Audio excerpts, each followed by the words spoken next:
सुनेंगे दामोदर लीला। आप समझिए पूरे हमारे श्रीमद् भागवतम में दामोदर लीला बहुत ज़्यादा सुंदर कथा है। ये इतनी सुंदर कथा है कि आप इसको अगर 10 बार भी सुनेंगे तो आपको 11वीं बार ऐसा लगने वाला है कि हम और एक बार कथा को सुने। तो हम देखते हैं कि भगवान की जो कथाएं है वो कैसी है, बहुत आनंददायी है।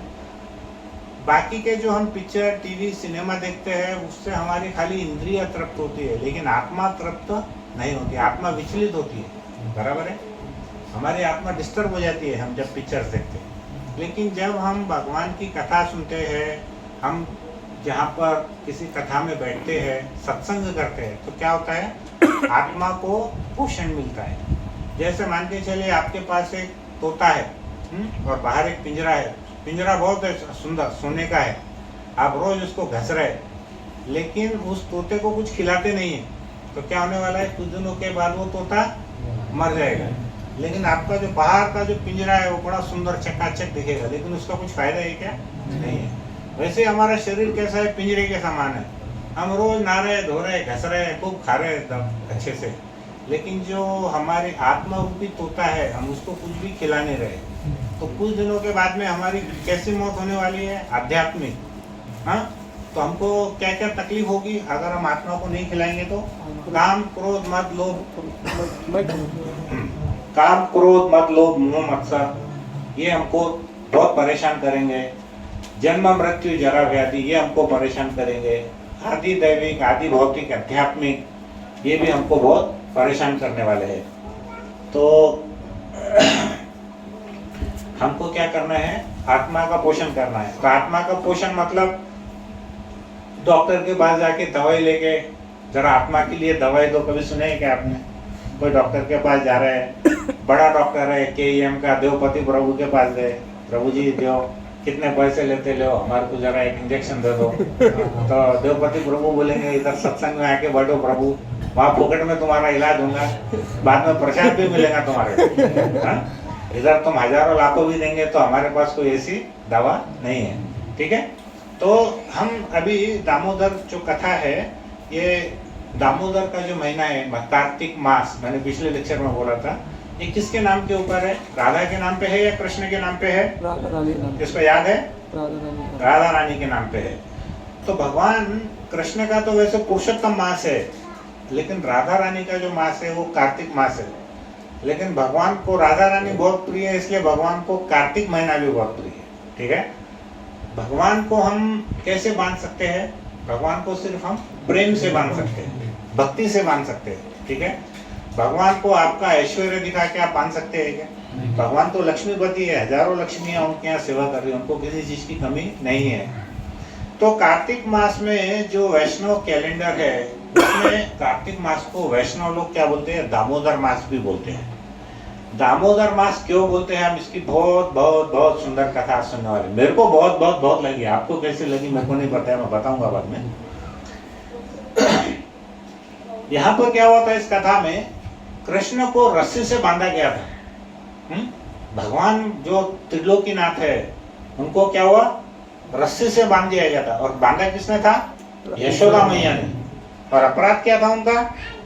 अपराध सिर्फ एक मटकी दही की थी, उस पर उन्होंने पत्थर मारा था, उसको फोड़ दिए थे। तो ऐसे हमारे गोकुल के जो त्रिलोकीनाथ है उनका अपराध क्या था? एक दही की हंडी फोड़ दिए थे। उनके घर में कितनी गाय थी, कोई बोल सकते हैं? कितनी थी? 9 लाख गाय थी। कितनी लाख? 9 लाख। अब आपके जेब में 9 लाख रुपए है और चारा ने आपकी जेब से नीचे गिर गया, तो आपको कुछ फर्क पड़ने वाला है क्या? तो अभी एक्चुअली देखा जाए तो प्रभु हमारे कृष्ण भगवान को कोई अपराध तो था नहीं, लेकिन भगवान क्या क्या लीलाएं करते हैं अपने भक्तों को प्रसन्न करने के लिए, वो हमको इसमें देखना है। तो इस पर्टिकुलर महीने में बहुत सारे उत्सव है। हमारा जो हरे कृष्ण का जो अभियान है ये कैसे भरा हुआ है? उत्सव से, रोज एक नया उत्सव। ये क्यों है? क्योंकि हमने कभी डिप्रेशन में नहीं जाना चाहिए। कल ही हमारे राजगोविंद प्रभु जी लेक्चर में बोल रहे थे, आगे लोनलीनेस, अकेलापन बहुत हमको तकलीफ देने वाला है। पहले हम लोग 40 लोग फैमिली में रहते थे, फिर 20 लोग आए, 10 लोग आए, अभी 4 ही लोग हैं। अभी अमेरिका में उसके भी आगे 2 ही लोग हैं, और अमेरिका में उसके आगे वो दोनों भी अलग अलग रहते हैं, है ना। फिर वो father's day, mother's day, valentine's day, ये सब काय के लिए आया? क्योंकि सब लोग अलग अलग रहते हैं। तो ये हमारा सौभाग्य है कि हम भारत भूमि में है और हम लोग अभी एकत्र हैं। प्रभुपाद ने अपने लेक्चर में बोला था कि कलयुग वैसे तो 4,32,000 वर्ष का है, लेकिन उसके जो शुरू के 10,000 वर्ष है वो कैसे है? वो कलयुग का सतयुग है। अभी वैसे तो कलयुग है, लेकिन जो पहले 10,000 वर्ष है वो क्या है? कलयुग का सतयुग है। अभी हमारे कलयुग के कितने हजार वर्ष हुए, कोई बोल सकते हैं? 5,000। तो 5,000 वर्ष हमको और अभी भगवान का नाम जप करने का सुख प्रदान हो सकता है, बराबर है। अब आप इमेजिन करो, जो बार बार शास्त्र बोलते हैं कि हमको जल्दी से जल्दी भगवत धाम वापस जाना है, वो क्यों बोलते हैं? कोई बता सकता है क्या? क्यों बोलते हैं कि जल्दी से जल्दी भगवत धाम जाओ? आपको बहुत मजा है यहाँ पे वापस पृथ्वी पे जन्म लेने में। किसको किसको मजा है पृथ्वी पे वापस आना है? हाथ ऊपर करो। अगले जन्म में वापस पृथ्वी पे आना है, ऐसी कितने लोगों की इच्छा है? किसकी भी नहीं है। लेकिन कल समझो भगवान यहाँ पे आ गए, वैकुंठ से विमान लेके, तो बोलेंगे चलो प्रभु जी हमारे साथ, माता जी चलो हमारे साथ। तो कितने लोग जाने में इंटरेस्टेड? हाथ ऊपर करो। नहीं, अरे भाई ऐसा कैसा? चित भी मेरा फट गया। देखो, आपको अगला जन्म भी नहीं चाहिए और आपको अभी धाम में भी नहीं जाना, बराबर है। दोनों बातें कैसे होने वाली है? दोनों में से एक चीज तो आपको करना पड़ेगा ना। अगर आपको पुनर्जन्म नहीं है तो भगवान पूछेंगे ठीक है तुमको पुनर्जन्म नहीं चाहिए ना, तो ये जन्म में चलो। जैसे संत तुकाराम के लिए उन्होंने विमान भेजे थे, मैं भी तुम्हारे लिए आता हूँ, चलो मेरे साथ। फिर क्या बोलेंगे हम? आमच्याकडे खूप काम आहे हो, आमची बायको आहे, आमचे मुलगे, मुलगा लहान आहे, अच्छा बड़ा बच्चा हुआ तो मोठा झाला पण त्याचं अजून लग्न नहीं झाला, तो हमको जाने की इच्छा नहीं है। तो उसका सबसे उत्तम उपाय क्या है कि हम भगवान की कथाओं से भगवान के साथ में जुड़े रहेंगे। मान के चलिए हमारा हाथ है, ये हाथ की कीमत कब तक है? जब तक वो शरीर से जुड़ा है। मान के चलिए आपका हाथ अलग है और शरीर अलग है, तो ये हाथ की कुछ वैल्यू है क्या? बराबर है। वैसे ही हम जब तक भगवान से जुड़े हैं तब तक ही हमारी वैल्यू है। भगवान से हम अलग हो गए तो हमारी कोई वैल्यू नहीं है, बराबर है ना। तो ये महीने में क्या क्या उत्सव है, थोड़ा सा मैं 2 मिनट में बता देता हूँ। भगवान ने क्या किए थे? दिवाली के दूसरे दिन गोवर्धन पर्वत उठाए थे। गिरिराज पर्वत, गोवर्धन पर्वत, कितनों ने नाम सुना है गोवर्धन पर्वत का? हाँ, बाकी लोगों ने नहीं सुना है। तो क्या करो प्रभु जी, 2-4 साल में एक बार वहां पर वृंदावन जाओ और गोवर्धन पर्वत का पूरा चक्कर मारो। कितना है वो? सिर्फ 23 किलोमीटर। कितना है? 23 किलोमीटर। तुमको भी मालूम पड़ेगा हमारा स्टेमिना कितना है करके, है ना। तो भगवान की कृपा से मेरा 2 बार ही हुआ अभी तक। तो गोवर्धन पर्वत को भगवान ने उठा लिए थे। उसके बाद में क्या है? भौलाष्टमी, उसकी भी एक अलग कहानी है। राधा कुंड और श्याम कुंड का प्राकट्य दिवस है। तो हमारे उपदेशामृत में आखिरी श्लोक में बताया था कि जो पूरे ब्रह्मांड में सर्वश्रेष्ठ स्थान है, वो स्थान क्या है? वो स्थान है मथुरा, जहाँ पे भगवान का जन्म हुआ था। लेकिन मथुरा से भी ज्यादा पवित्र स्थान क्या है? वृंदावन है, क्योंकि भगवान ने वहां पर अपने जितने भी लीलाएं किए थे वो कहाँ किए थे? वृंदावन में किए थे। वृंदावन से भी ज्यादा महत्वपूर्ण स्थान क्या है, जगह क्या है? वो है गोवर्धन पर्वत, जहाँ पे भगवान ने गोवर्धन पर्वत को उठाए थे। गोवर्धन से भी ज्यादा पवित्र स्थान है श्याम कुंड, जहाँ भगवान श्याम मतलब कृष्ण जी ने कुंड बनाए थे। और श्याम कुंड से भी ज्यादा पवित्र है राधा कुंड, जहाँ पर राधा रानी ने कुंड बनाई थी।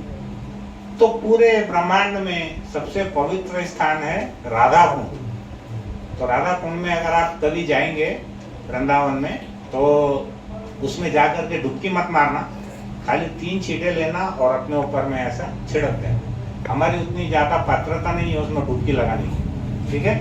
तो हमारे आचार्य क्या बोलते हैं? खाली 3 बूंद पानी लेके हमने अपने आप के ऊपर में छिड़क लेना। तो दामोदर महीने में क्या क्या नियम है? सुबह जल्दी उठना, स्नान करना, मंगल आरती करना, हमारा जप करना।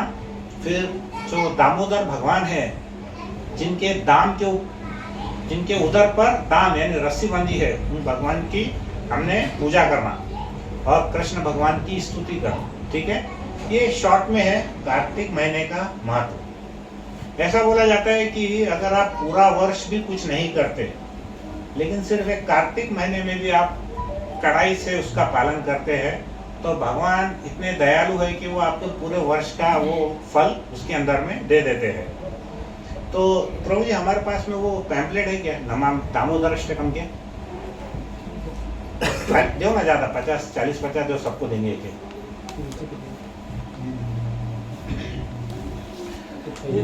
ये पैम्पलेट है हमारे पास में दामोदर लीला करके, तो हम यहाँ पे सबको देंगे अभी एक एक हाथ में।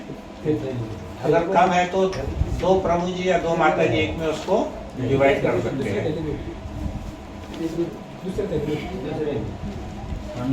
तो यहाँ पर मैं उसका जो पहला उसका जो श्लोक है वो है नमामेश्वरम सच्चिदानंद रूपम लसत कुंडलम गोकुले ब्रजमानम। तो हम उन भगवान को प्रणाम करते हैं जिनका सच्चिदानंद रूप है। भगवान को सच्चिदानंद क्यों बोलते हैं मालूम है आपको? सत, चित और आनंद। भगवान में क्या है? सत, चित और आनंद है। जैसे हम देखेंगे कि परमेश्वर में और भगवान में क्या फर्क है। परमेश्वर में सत है और चित है, लेकिन परमेश्वर कोई एक जैसा हम कोई लाइट की पूजा करते हैं मान के चलो, तो उसमें हमको आनंद नहीं है, बराबर है। लेकिन भगवान में क्या है? सत, चित और आनंद, तीनों भी चीज है। तो यहाँ पर हम क्या बोल रहे हैं, ये जो सत्यव्रत मुनि ने ये जो दामोदर अष्टकम लिखा है, इसमें वो क्या बोल रहे हैं? नमामेश्वरम सच्चिदानंद रूपम लसत कुंडलम गोकुले ब्रजमानम। लसत कुंडलम मतलब क्या? उनके जो कानों में कुंडल है वो कैसे है? वो चमचमा रहे हैं। कुंडल कैसे है? बहुत चमचमा रहे। निकालिए प्रभु जी, कितने अपने पास? 10 माता जी को दो, 20 इधर प्रभु जी को दो। एक बंडल दे दो प्रभु जी 10 का।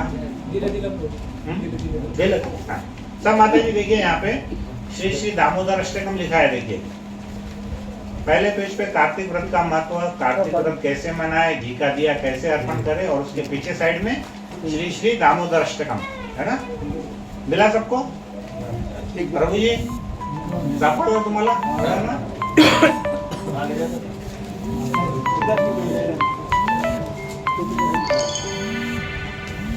देखिए पहला क्या लाइन है?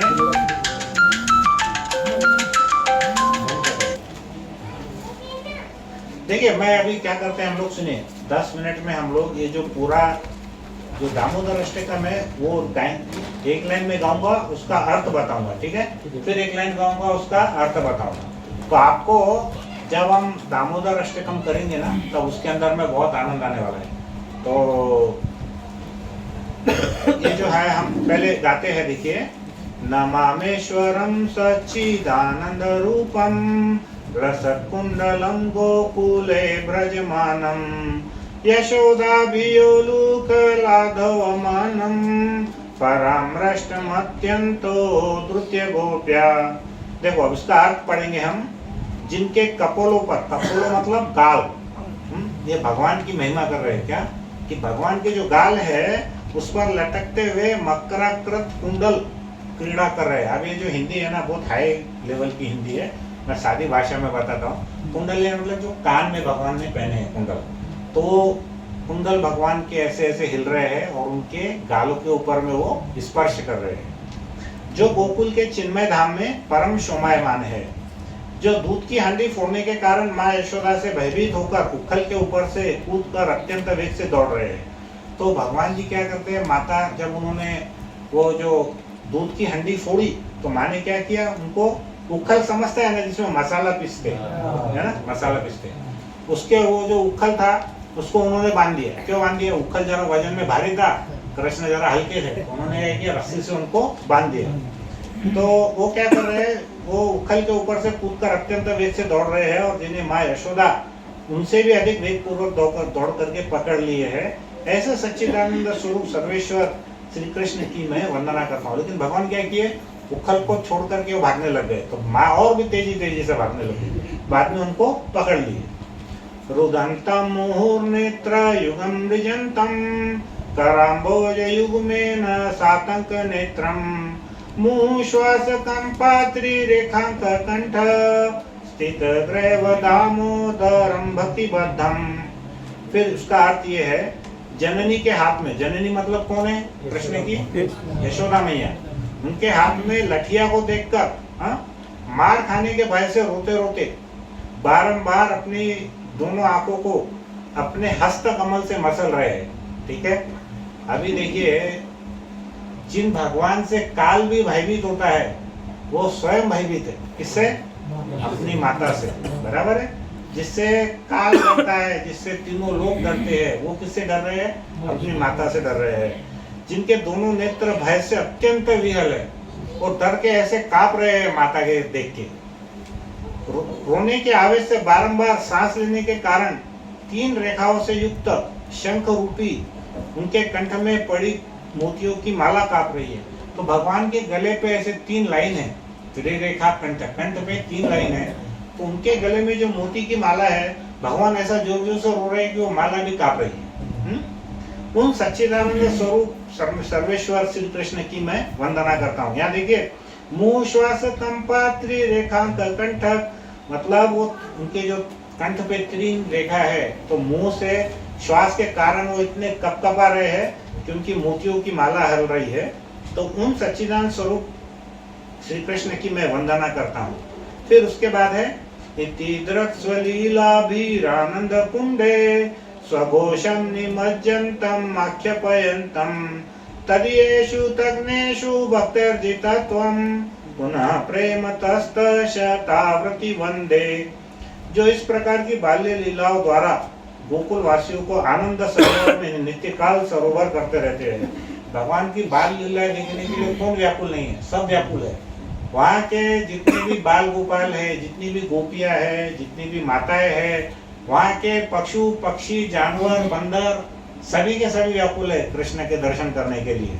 और जो ऐश्वर्यपूर्ण ज्ञानी भक्तों के समक्ष ये उजागर करते हैं कि मैं केवल ऐश्वर्य विहीन प्रेम और भक्ति द्वारा ही जीता जा सकता हूँ। मैंने भी बताया कि कोई भक्त अगर ऐसा बताना चाहेगा कि मेरे पास में बहुत पैसा है, बहुत ऐश्वर्य है, तो भगवान बोलते हैं मुझे तुम्हारे पैसों की और ऐश्वर्य की कोई जरूरत नहीं है, मुझे जीतना है तो आपको क्या चाहिए? वो देखिए क्या लिखा है यहाँ पे कि मैं केवल ऐश्वर्य विहीन, जिसके पास में पैसा नहीं है लेकिन उसके पास में प्रेम और भक्ति है, तो मैं जीता जा सकता हूँ।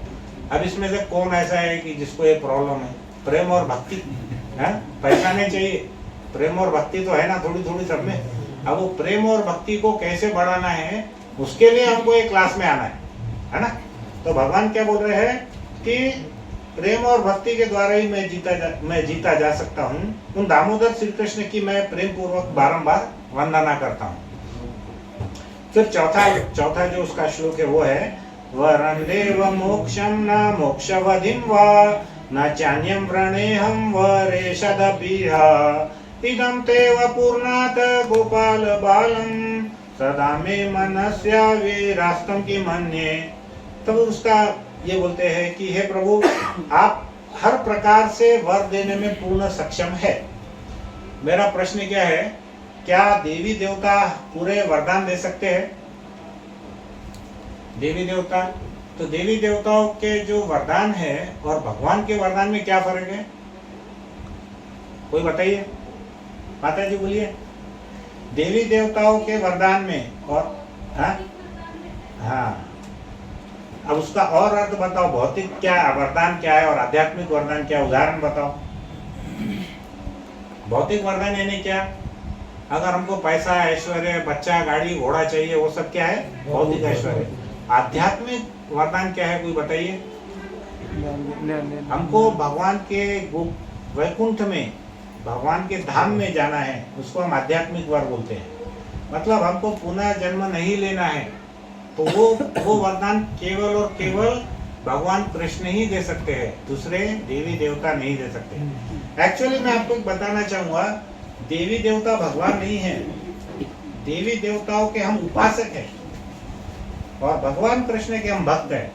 तो जहां पर हम भक्त वर्ड यूज करेंगे वो किसके लिए है? सिर्फ और सिर्फ भगवान कृष्ण के लिए। और जहां हम देवी देवता वर्ड यूज करेंगे तो हम उनके भक्त नहीं है, हम उनके उपासक है। उपासक का क्या मतलब है? बिजनेसमैन, ये हाथ दे वो हाथ ले। हमने नवस चढ़ा दिया 11 रुपए का, बदले में क्या चाहिए? 11 करोड़ रुपए चाहिए, है क्या नहीं? चले अपना उधर, ये इधर जा रहे हैं, वो देवी के इधर, ठीक है जाओ। वो भी समझते हैं कि भाई तुम भी धंधा कर रहे हैं, हम भी धंधा कर रहे हैं, हाँ? तो जिसको जैसा चाहिए उसको वैसा रिटर्न देने वाले हैं भगवान। तो भगवान के जो भक्त शब्द है उसको हमारे हिंदू कल्चर में, हमारे जो सिनेमा घरों में अलग अलग इसमें बताया गया, लेकिन एक्चुअल अर्थ क्या है? देवी देवताओं की उपासना की जाती है और भक्ति केवल भगवान कृष्ण की जाती है, ठीक है? उसके आगे का इदं ते मुखाम्बोज अत्यंत नीलैर् व्रत कुंतले स्निग्ध रक्तस्य गोप्या मुश्चुम्बितं बिम्ब रक्ताधरं मे मनस्य वीरास्तामलं लक्ष्य लाभे। तो हे देव, कुछ कुछ लालीमाल लिए हुए कोमल व घुंघरालू बालों से घिरा आपका मुख कमल माँ यशोदा द्वारा बारंबार चुंबित है। भगवान के बाल कैसे है? घुंघरालू है, ठीक है? और गाल कैसे है? लाल लाल है। तो माता यशोदा को इतना स्नेह आता है किस पे? भगवान पे, छोटे बालक पे, कि बार बार उनका वो चुम्बन लेती है। तो फिर उससे क्या होता है? तो उनका चुम्बन लेने से आपके जो होठ है वो बिंब फल के समान लाल है। बिंब फल यानी अनार। तो अनार का फल कैसा लाल है, वैसे भगवान के जो होठ है और गाल है वो कैसे हो गए? लाल लाल हो गए। क्यों हो गए? क्योंकि माँ यशोदा बार बार उनका चुम्बन लेती है। आपका यह मधुर रूप नित्य काल तक मेरे हृदय में प्रकट होता रहे। क्या प्रार्थना कर रहे हैं सत्यव्रत मुनि भगवान से?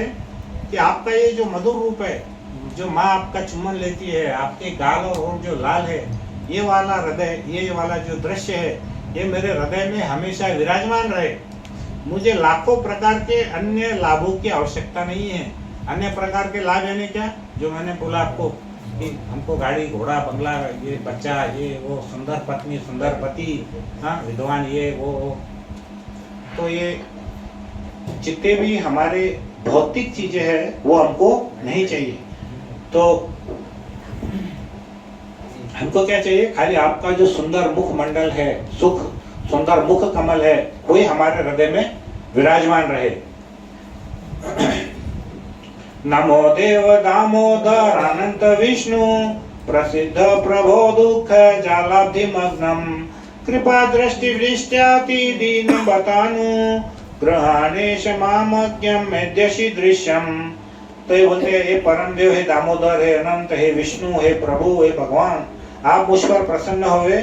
मैं दुखों के समुद्र में डूबा जा रहा हूँ। हमको हमें से कोई बोल सकता है कि मैं बहुत सुख के समुद्र में डूबा जा रहा हूँ? ऐसा कोई बोलता है? कोई है ऐसा? सुख के समुद्र में डूबा जा रहा है? वो कौन है? वो हमारे आचार्य है, जो भगवान के सुख में, उनकी साधना में वो हमेशा तल्लीन है। हम काय में डूबे जा रहे हैं? दुख में। अतएव आप अपनी कृपा दृष्टि रूपी अमृत वर्षा कर मुझे अत्यंत दीनहीन शरणागत पर अनुग्रह कीजिए एवं मेरे नेत्रों के समक्ष साक्षात दर्शन दीजिए। तो क्या बोल रहे हैं कि आप मुझ पर कृपा करके मुझे आप दर्शन दीजिए। कुबेरात्मजो बद्ध मूर्ते वयद्वत् त्वया मोचितो भक्ति भाजकृतो च तथा प्रेम भक्ति स्वकामे प्रयच्छ न मोक्षे ग्रहो में स्थित दामोदरेह। इसमें एक कहानी है नल और कुबेर और मणिग्रीव की। जो कुबेर कौन है? देवलोक के खजांची है, ट्रेजरर, जिनके पास में संपत्ति है बहुत, पूरा खजाने की। तो उनके जो दो बेटे हैं उसकी कहानी है ये। तो बोलते हैं कि जिस प्रकार आपने दामोदर रूप से उखल में बंधे रहकर भी नल कुबेर और मणिग्रीव नामक कुबेर के दोनों पुत्रों की नारद मुनि के श्राप से मुक्ति की और अपनी भक्ति प्रदान की, उसी प्रकार मुझे भी आप अपनी भक्ति, प्रेम भक्ति प्रदान कीजिए। यही मेरी एकमात्र इच्छा है, आग्रह है। किसी अन्य प्रकार के मोक्ष की मेरी तनिक भी इच्छा नहीं है। ये कहानी हम अभी आज के इसमें चर्चा करेंगे। नमस्तेस्तु दाम्ने स्फूर्दीप्तिदाम्ने त्वदीयोदरायात विश्वस्य दाम्ने नमो राधिकाय त्वदीयप्रियाय नमोऽनन्तलीलाय देवाय तुभ्यं। हे दामोदर, आपके उदर को, उदर यानी पेट, पेट को बांधने वाली रस्सी, महान रस्सी को मैं प्रणाम करता हूँ। देखिए, वृंदावन की जो हर वस्तु है वो है चेतन है, मतलब उसमें चेतना है। तो वहां का जो दूध है उसमें भी चेतना है, वहां की जो रस्सी है उसमें भी चेतना है, वहां की हर चीज में चेतना है। तो क्या बोलते हैं दामोदर, आपके उदर को बांधने वाली महान रस्सी को भी प्रणाम है, क्योंकि रस्सी भी क्या है, उसमें चेतना है।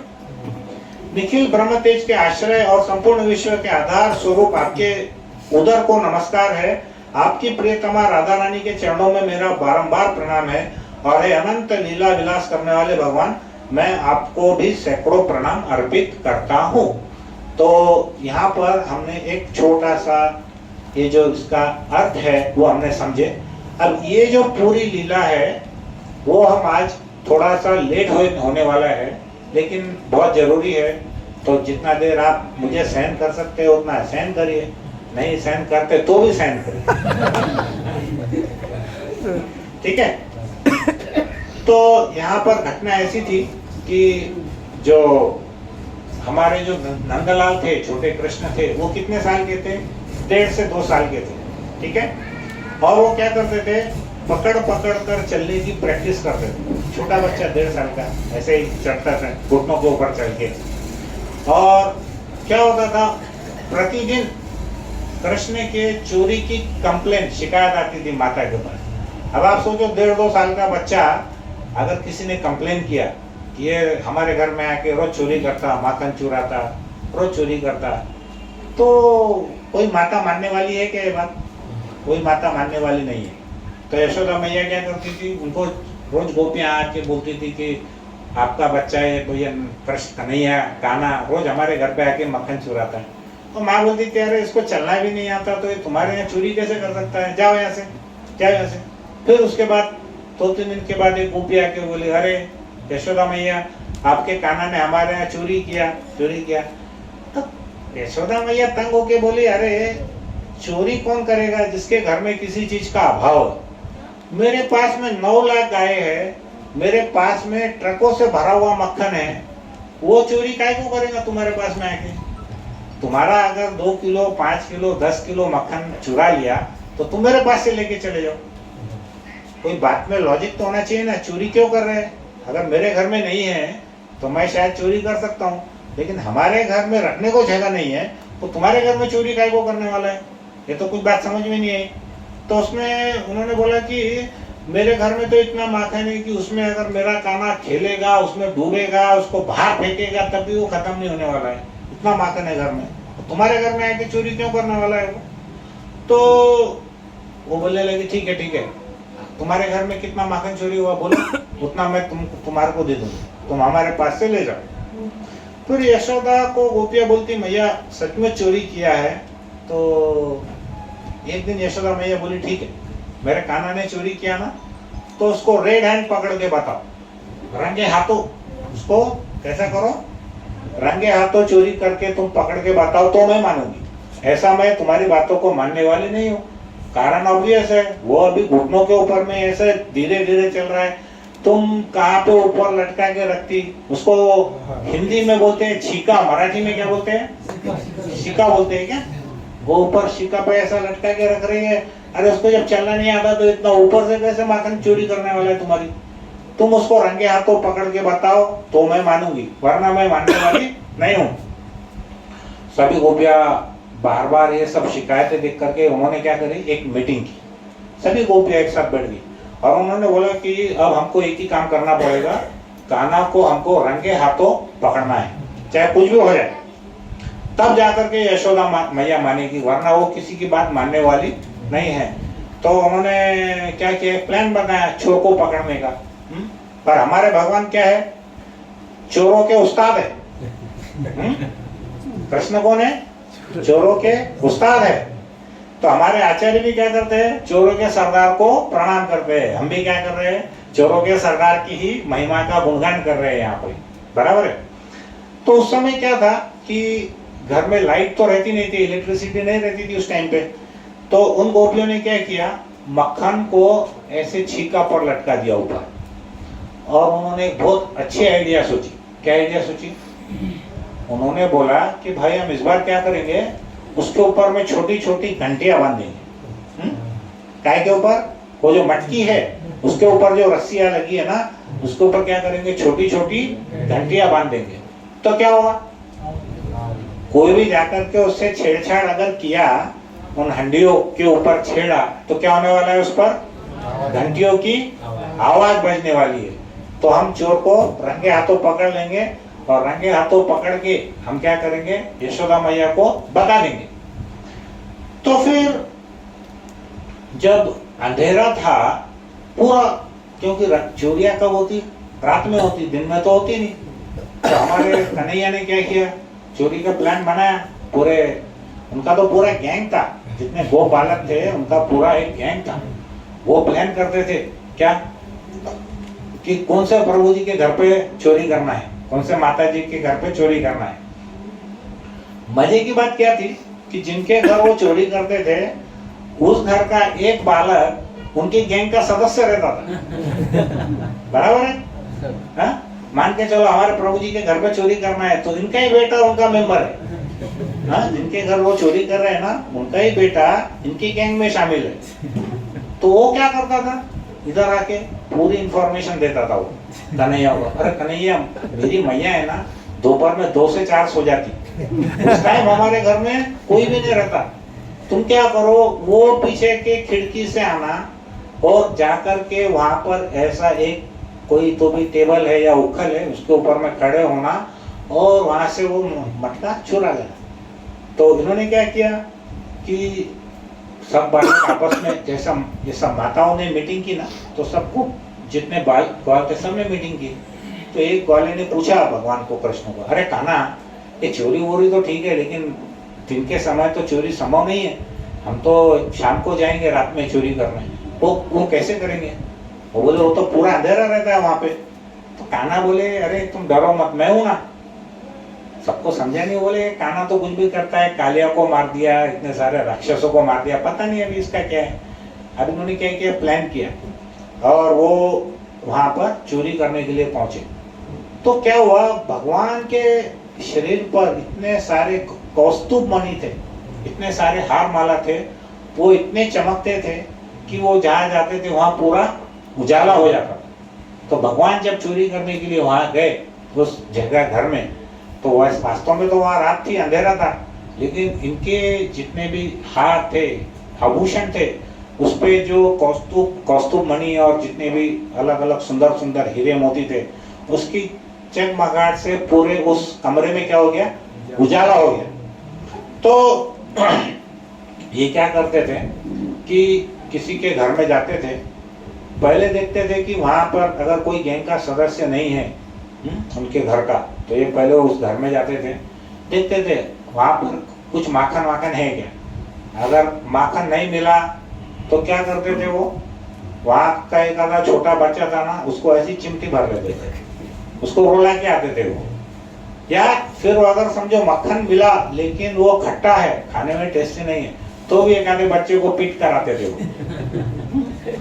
तो ऐसी भगवान क्या करते थे, लीला करते थे कि अगर हमको मक्खन अच्छा नहीं मिला तो भी सामने वाले को किसी न किसी को सताओ, अगर मक्खन नहीं मिला तो भी सताओ, और अच्छी क्वालिटी का नहीं मिला तो भी किसी न किसी बच्चे को सता के आते थे वो। तो क्या हुआ, कई बार कोशिश किए सबने उनको पकड़ने की, लेकिन कृष्ण को तो कोई पकड़ ही नहीं सकता था। कोई कारण बता सकते हैं कि कृष्ण को क्यों नहीं पकड़ पाते थे? कृष्ण क्या करते थे, कृष्ण दिखने में कैसे थे, एकदम काले, और अंधेरा भी कैसा था, काला। तो कृष्ण जब जाते थे तो काले में काला वो दिखते ही नहीं थे। तो वो उनके पकड़ में ही नहीं आते थे।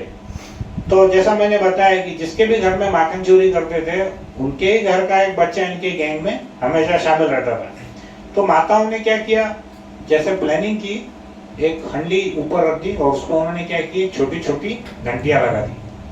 और सब बच्चे भगवान को, कान्हा को बोलने लगे, अरे कान्हा, इस बार वो उनके ही घर का एक मेंबर जाके कान्हा को बोला, कान्हा कान्हा कि हमारे घर में तो है ना अभी वो सभी जितनी भी माताएं है ना, उन्होंने मीटिंग ली क्या कि इस बार जो हंडी लगाएंगे वो हंडी के ऊपर जो रस्सी है उसके ऊपर में छोटी छोटी वो घंटियां लगाने वाले। तो जैसे ही हम कोई टच कर लेंगे तो क्या होगा, वो घंटी बजने वाली है। तो इसका क्या हल है, क्या सॉल्यूशन है, कैसे हम उसको मतलब कैसे चोरी करेंगे?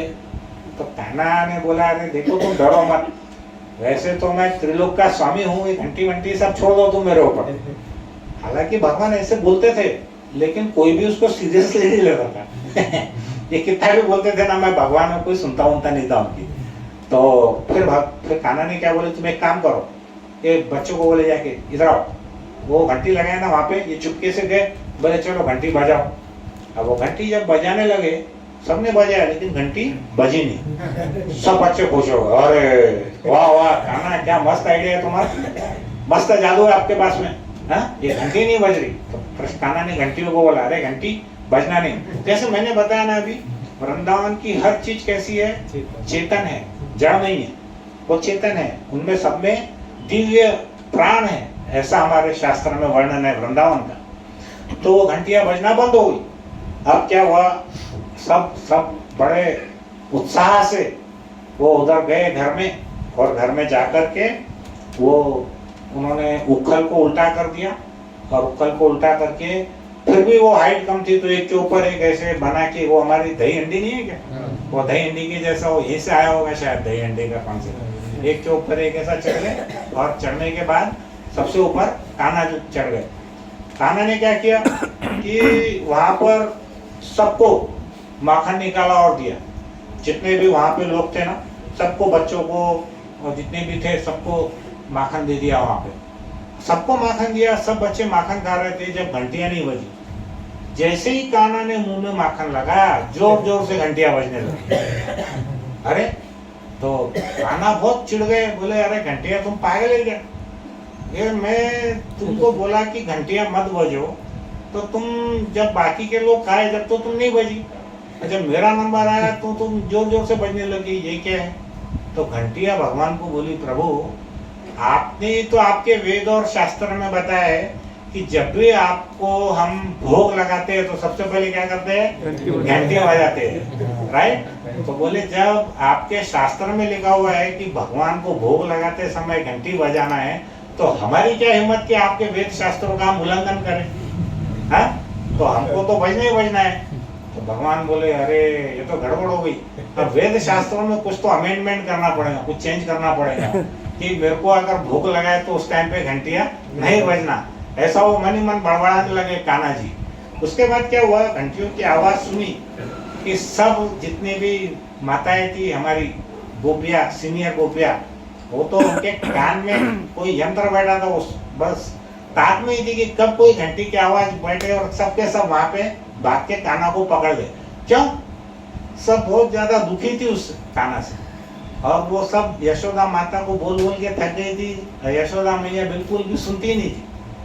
तो सबकी बड़ी तीव्र इच्छा थी कि हमने क्या करना है, उनको पकड़ करके माता को दिखाना है। तो उसके बाद क्या हुआ, ये जो घर में चोरी कर रहे थे उस गोपी का नाम था प्रभावती। क्या नाम था? प्रभावती। तो जैसे ही कान्हा वो घंटी बजी तो क्या हुआ, कान्हा के नीचे ऐसा समझो कि 3-4 बच्चे ऐसे एक के ऊपर एक चढ़े थे और सबसे ऊपर कान्हा थे। जैसे घंटी बजी सब बच्चे छोड़ करके भागे, कान्हा अकेले ऊपर हंडी को लटक गए। कान्हा लटके हुए, मुंह पे माखन लगा हुआ, पूरे मुख पे उनके मक्खन लगा हुआ है, लटके हुए है। अब इससे ज्यादा और क्या प्रूफ चाहिए? तो प्रभावती आई, देख के बड़ी खुश हुई, बोले चलो अब आया ये हाथ में, है? तो उनको कान्हा को नीचे उतारे, बोले चल अब तेरे को हम तेरी मैया के पास में लेके जाएंगे। तो रास्ते में क्या हुआ, उसने बोली कि चल आज मैं तुझे लेकर के जाऊंगी यशोदा को, और आज तुझे कोई नहीं बचा सकता। तो कान्हा को लेकर के वो रास्ते में जाने लग गई। तो कान्हा उनको बोलने लगे, अरे देखो आप मुझे छोड़ दो, मैंने इस बार गलती हो गई, अगली बार कभी नहीं करूंगा। इसके पहले कभी किया क्या मैंने? तो वो तो बोले तू तो रोज ही करता है। देखो, जब तक मैं पकड़ा नहीं गया जब तक मैंने नहीं किया। आज पहली बार मैं पकड़ा गया तो आज पहली बार ही किया, तो पहली बार ही तो आप मेरे को छोड़ दो ना, तो इसके बाद मैं नहीं करूंगा। मेरी मैया को मत बताओ, मेरी मैया को बताओ। तो बोले नहीं नहीं नहीं नहीं, तू हाथ में ही नहीं आता हमारे। हमने कितनी बड़ी योजना की है, घंटियां लगा के, जब तो तू पहली बार पकड़ में है। नहीं तो हमारे पास ना लाइट है, ना दिया है, ना कोई बैठ के वहाँ पे 24 घंटे तेरी निगरानी करेगा। तो कभी भी आता चोरी करने, हमको कैसे मालूम पड़ेगा? फिर कृष्ण बोले, उनको बहुत विनती की। थोड़ी देर विनती करने के बाद में बहुत कृष्ण बोले कि चलो अब ये विनती से नहीं मार रहे ना, अब इनको धौस मार दो। तो उन्होंने क्या बोले, धमकी दी उनको। क्या धमकी दी? बोले देख, तू अगर मेरे को लेके जाएगी ना मेरी मैया के पास में, तो तेरा भला नहीं होने वाला है। देखा, सब तेरा गड़बड़ होने वाला है। मेरा तो कुछ नहीं बिगड़ेगा, तेरा सब गड़बड़ होगा। तो तुम मेरे को मत लेके जाओ वहां पे। तो वो वहां घर जाकर वो उसके आंग में तो पूरा हनुमान जी घुसा हुआ था प्रभावती के। वो बोले कि आज इसको पकड़ के पिटवाने वालों और पूरे ब्रिज में आज प्रूफ हो जाएगा कि ये कन्हैया चोर है। तो सबकी बात यशोदा मैया को माननी पड़ेगी। तो वो क्या करी, उनको लेकर के वहां गई और यशोदा मैया के वो नंद भवन के सामने जाकर के जोर से चिल्लाई, अरे यशोदा माई देख, आज मैं तेरे बेटे को रंगे हाथों पकड़ के लाई हूँ। देख, तेरा बेटा यहाँ खड़ा है और अब तू ये नहीं बोल सकती कि तेरा बेटा चोर नहीं है। देख, यही चोर है, ये चोर नहीं है, चोरों का सरदार है। तो देख, मैं उसको रंगे हाथों पकड़ के लाई हूँ। तो यशोदा मैया को तो भरोसा नहीं है। यशोदा मैया जब बहुत आवाज दी तो वो बाहर आकर के धीरे से आके देखी और देख करके जोर जोर से हंसने लगी। तो प्रभावती को बड़ा डाउट हुआ, बोले ये क्यों हंस रही है? प्रभावती ने बाजू में देखा तो दूर पे वो कान्हा वहां पे हंस रहे थे। फिर उसको डाउट हुआ, अरे वो कन्हैया वहां पे हंस रहे तो मेरे हाथ में कौन है? उसके हाथ में कौन था? उसका ही बच्चा था। तो वो देख करके यशोदा हंसने लगे, बोली देख, तेरा बेटा चोरी कर रहा है और तू मेरे बेटे के ऊपर में नाम लगा रही है। हाँ? तो जैसे ही उस प्रभावती ने देखा तो एकदम बहुत ज्यादा आहत हो गई वो कि इतना बड़ा प्लान किया, बड़ी मुश्किल से हाथ में आया। वो बेटे को एक थप्पड़ मारी, बोली अरे तू मेरे हाथ में कहां से आ गया? मैं तो कन्हैया को लेके जा रही थी, तू कहां से आ गया मेरे हाथ में? अरे बोले मैया, जब रास्ते में आ रहे थे ना, जब हमारा इंटरेक्शन हो गया, बोले कन्हैया ने क्या किया, मेरा हाथ तेरे हाथ में पकड़ा दिया और खुद वहां से गायब हो गया। तो बोले अरे तू बड़ा मूर्ख है, तेरी माता का इतना बड़ा अपमान कर दिया तूने। अब यहाँ पे हमारे कन्हैया ही करके हंस रहे थे तू। फिर कन्हैया बोले, देखो देखो माता, मैंने तुमको बोला था ना, मेरे साथ कुछ करूंगी तो तुम्हारा गड़बड़ होने वाला है। बोला देखो, इस बार तो मैं तुम्हारा बेटा बन के आया हूँ, अगली बार अगर मेरे को पकड़ोगी ना तो मैं तुम्हारा पति बन के आ जाऊंगा।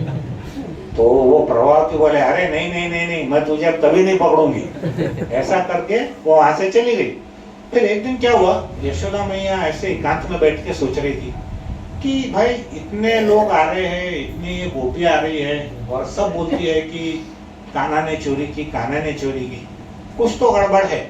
क्या गड़बड़ है? बोली कि कहीं ना कहीं कुछ प्रॉब्लम जरूर है। तो उन्होंने क्या बोला कि ये चोरी क्यों कर रहा है, जब इसके घर में इतना सारा माखन है, दूसरों के घर में चोरी क्यों कर रहा है? और इसको कुछ ना कुछ तो मेरे को सिखाना पड़ेगा। अभी से ये 1.5 साल का 2 साल का है, ये चोरी करेगा तो बाद में तो ये डकैतों का भी सरदार बन जाएगा, है कि नहीं? तो इसको कुछ ना कुछ तो मेरे को शिक्षा अभी देनी पड़ेगी। तो बोली कि अगर मैं नहीं सिखाऊंगी, मैं माता हूं उसकी, तो उसको कौन सिखाएगा? तो हमारे शास्त्रों में कहा गया है, जननी जन्मनाम गुरु। बच्चे की गुरु कौन है? सबसे पहले उसकी माता है। तो हम कहीं भी जाते हैं, देखिए कोई भी प्रदेश में जाते हैं, जैसे हम कर्नाटक में गए तो वहाँ कौन सी भाषा है? कन्नड़ है। बांग्लादेश में, बंगाल में गए तो बांग्ला भाषा है। हमारे महाराष्ट्र में मराठी है, हिंदुस्तान यूपी में हिंदी है। तो सबसे पहले क्या होता है कि जो माता भाषा बोलती है वही हमारी मातृभाषा कहलाती है। कभी भी आपने सुना है क्या पितृ भाषा करके? पितृ इंग्लिश में भी क्या बोलते हैं? What is your mother tongue, what is your father's tongue, ऐसा कभी नहीं बोलते। तो माता हमारी जननी ही हमारी गुरु रहती है। तो इसलिए माँ ने सोचा कि ये चोरी क्यों कर रहा है, मेरे घर में तो इतना माखन है। तो फिर उसको समझ में आया कि प्रॉब्लम जो है क्वांटिटी का नहीं है, ये क्वालिटी का प्रॉब्लम है, क्वालिटी में गड़बड़ है। फिर बोले क्वालिटी में क्या गड़बड़ है? तो माता ने बोला कि देखिए मेरे घर में तो हजारों हजारों नौकर है, नौकरानियां है, दासियां है। जितना भी ये जो माखन बना रही है वो कौन बना रही है? दासियां बना रही है। दास ला रहे हैं दूध, दासियां उसको मक्खन मिलो रही है। लेकिन जितनी भी जो गोपियां है वो दूध कौन, वहां का माखन कौन बना रहा है? खुद गोपियां बना रही है। यही कारण है कि मेरे माखन में उतना टेस्ट नहीं आ रहा है जितना वो गोपियों के माखन में आ रहा है। तो माता को ये ऐसा आभास हुआ कि अब ये जो हमारी क्वालिटी है, ये क्वालिटी जरा अच्छी बनानी पड़ेगी। तो माता ने क्या किया, सोचा कि इसी कारण लाला को हमारे घर का माखन पसंद नहीं है। तो माता ने क्या किया कि मैं उस दिन प्रण लिया कि मैं ऐसा माखन बनाऊंगी, ऐसा टेस्टी माखन बनाऊंगी कि कान्हा उंगलियां चाटते रह जाएगा। तो उसके बाद क्या हुआ, नंद के यहाँ पर टोटल कितनी 9 लाख गाय थी। कितनी थी? 9 लाख गाय। उसमें से शास्त्र में वर्णन है 1 लाख गाय वो जो थी सूरी गाय के क्वालिटी के समान थी। 1 लाख गाय, 9 में से 1 लाख गाय, और 1 लाख में से 1000 गाय विशेष गुण संपन्न थी, बहुत एक्स्ट्रा ऑर्डिनरी क्वालिटी की थी। उस 1000 गाय में से वो जो 100 गाय उन्होंने और चुनी, तो क्या करते थे वो, उन 100 गाय को, वो 1000 गाय का जो दूध था वो 100 गायों को पिलाते थे। फिर उसके बाद क्या किया उन्होंने, 100 गायों में से 10 गाय चुनी, तो जो 100 गाय का दूध है वो 10 गाय को पिलाते थे। और 10 गाय में से जो एक गाय थी उसको हमारे साक्षात गोकुल रत्न कृष्ण को नंद बाबा उस गाय का खुद अपने हाथ से दूध निकालते थे, और यशोदा मैया क्या करती थी, उसको अपने हाथों से दूध को गर्म करके और उसका दही मत करके उसका माखन बनाती थी। तो माँ ने सोचा कि अब मेरे कान्हा के लिए एकदम स्पेशल जो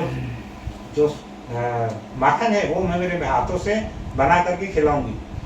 तो एक बार क्या हुआ कि दही मत के सुबह सुबह, दही को क्या होता है कि मतना जो है ना वो सुबह सुबह ही करना पड़ता है, क्योंकि वहाँ का जो तापमान है वो बहुत अच्छा रहता है सुबह का, और दोपहर में उसका माखन नहीं निकलता। तो लाला आज हमारे लेट उठे थे नींद में से भगवान, और देखा माँ नहीं है, तो वो क्या किया, सब ढूंढने लगे। तो देखा माँ क्या कर रही है, दही मथ रही थी वहां पर। तो अब कृष्ण तो कैसे नींद में से उठते बराबर उनको भूख लग गई, छोटे से थे, तो उन्होंने देखा माता वहाँ है, तो वहाँ गए माँ को ढूंढते ढूंढते। तो माता क्या कर रही थी, अपने पलंग से ऐसा जमाई ली करके उठ के नीचे गए, और जाकर के वो माता को वो जो माता दही मंथन कर रही थी, तो उसका जो डंडा था वो डंडे को जाकर के पकड़ ली, और पकड़ के क्या किए, खुद ही पोजीशन लिए, माता की गोदी में लेट गए, और माता के स्तन निकाल करके वो दूध पान करने लगे। तो यशोदा ने सोचा कि देखो ठीक है, मेरा कान्हा दूध पान कर रहा है, तब तक का मैं भी दही डुलो लेती हूँ, उसका माखन बना लेती हूँ, तो कोई बात नहीं, दोनों अपना अपना काम करेंगे। तो कृष्ण क्या करते थे, बीच बीच में ऐसे उठ उठ के देखते थे, मुंह में दूध भर के वो पिचकारी मारते थे माता के मुंह के ऊपर। तो माता छोटा बालक था, उसकी क्रीड़ा से वो खुश होती थी। तो ऐसा कार्यक्रम चलते रहा। बीच में क्या हुआ कि ये जो दूध था जिसका मैंने अभी वर्णन किया, 9 लाख गाय में से एक गाय का जो दूध था वो पतीले के ऊपर में माता ने रखा उबालने के लिए। तो वो स्पेशल दूध था, ऐसा कोई साधारण दूध नहीं था, बड़ा स्पेशल दूध था। उसको क्या किया माता ने, नीचे वो गोबरी लगी हुई थी, उसके ऊपर में पतीले में दूध था, और माता देख रही थी दूध को भी बीच बीच में। तो माता को समझ में आया कि अरे भाई ये दूध तो कुछ देर के बाद में उफनने वाला है। तो वो क्या की कि बीच में दूध जब गर्म हो रहा था, तो दूध क्या सोचने लगे मालूम है, दूध में भी प्राण है। मैंने जैसे बताया वृंदावन चिन्मय जगत है, हर वस्तु में प्राण है। दूध ये सोचने लगे, अरे देखो ये हमारे भगवान तो घर घर दूध पी रहे हैं माता का, ये हम अगर वो दूध पी लेंगे पेट भर के, तो फिर हमारा ये जो हम दूध है, हम इतनी तपस्या कर रहे हैं, क्या तपस्या कर रहे हैं, वो नीचे से गर्मी में, वो दूध के अंदर में तूफान आ रहा है गर्मी से, तो बोला कि अगर ये कृष्ण हमारा दूध नहीं पिएंगे, हमको नहीं पिएंगे, तो हमारे को जीने का कोई अधिकार नहीं है, हम आत्महत्या कर लेंगे। ऐसा कौन सोच रहा है? दूध में भी प्राण है चिन्मय जगत में। तो दूध ऐसा बात सोच रहे हैं आपस में, क्या कि अगर ये अपनी माता का ही सारा दूध पी लेंगे, तो फिर हमारी क्या वैल्यू? हम इतना सब 9 लाख गाय से छट्टे एक गाय तक आए, और हमारा दूध भी अगर भगवान नहीं पीएंगे, तो फिर हमारी सेवा का, हमारी तपस्या का क्या फायदा है? उनकी क्या तपस्या थी? गर्मी में ताप सहन कर रहे थे, दूध, बराबर है। तो वो ऐसा सोचने लगे कि हम इतनी गर्मी सहन कर रहे हैं, अपने आप को सुखा रहे हैं, और वो हमारे भगवान क्या कर रहे हैं? माता का ही पूरा दूध पी ले रहे हैं। तो उन्होंने क्या किया कि अब हम एक काम करेंगे, हम सुसाइड कर लेंगे। कौन बोलता है ऐसा? दूध। हम सुसाइड कर लेंगे, आत्मदाह कर लेंगे, और किसके सामने करेंगे? माँ यशोदा के सामने करेंगे। जैसे हम देखते हैं ना, कलेक्टर ऑफिस के सामने धरना रहता है ऑफिसर लोगों का कि आमची मांगे पूर्ण करा, नहीं तो एक आधा आ जाता है इधर जल गया होगा, मरता मरता कोई नहीं है, लेकिन ऐसा कुछ तो चालू कर देते हो कि ये मर रहा वो मर रहा। लेकिन यहाँ पर क्या है? ये चिन्मय जगत है, यहाँ पर जो दूध है वो बोले कि हम आत्महत्या कर लेंगे अगर कृष्ण भगवान ने हमको नहीं पिया। और इस गुस्से में वो इतने उबल गए कि उबल करके वो पतीले से वो बाहर आने लगे। अब यशोदा मैया ने देखा कि भाई वो दूध बाहर आ रहा है, तो उन्होंने उसमें क्या की, कान्हा को इधर बाजू में बिठा दी, और वो पतीले की ओर गई, और पतीले को उठा करके वो नीचे रखने लगी। अब इतनी देर में हमारे कान्हा का ईगो हर्ट हो गया। वो बोलने लगे, अरे ये दूध की क्या कीमत है? आज 50-60 रुपए लीटर है, उस समय में पाचा नहीं है, 5 पैसे का दूध होगा वो। 10 लीटर भी हुआ तो कितने का हुआ? 50 पैसे का होगा, आज से 5000 साल पहले। तो बोलने लगी, ये चाराने आठाने दूध के लिए मेरे को मेरी माँ ने भूखा रख दी, मेरे को बाजू में रख दी, ये क्या? ये तो मेरे साथ में बहुत मेरा इंसल्ट है। ऐसा कौन सोच रहा है? कान्हा सोच रहा है। वो क्या किए, वहां से उठ गए, बैठा के रखे थे तो, और धीरे धीरे चलने लगे। और आपको मालूम है सिलबट्टा बोलते हैं हम लोग, सिलबट्टा जिसमें हम चटनी पीसते हैं, उसको मराठी में क्या बोलते हैं? मुसल, बरबट्टा, हाँ, खलबत्ता जो भी है। कान्हा ने क्या किया, एक जगह पड़ा हुआ था, तो वो उन्होंने क्या किए, उसको उठाए, और उठा, बड़ी मेहनत लगी, छोटे बालक थे, तो वो उठाए, और किसी तरीके से उठा के एक जो दही की हंडी थी, वो दही की हंडी को उन्होंने मार दी। अब मार दिए तो क्या हुआ, पूरा दही उसमें से बाहर आने लगा। तो कान्हा कुछ समझ नहीं पाए, अरे मैंने तो खाली मटकी फोड़ा, उसमें से ये चीज बाहर के आ रही करके। बहुत छोटे थे, उनको समझ नहीं आया।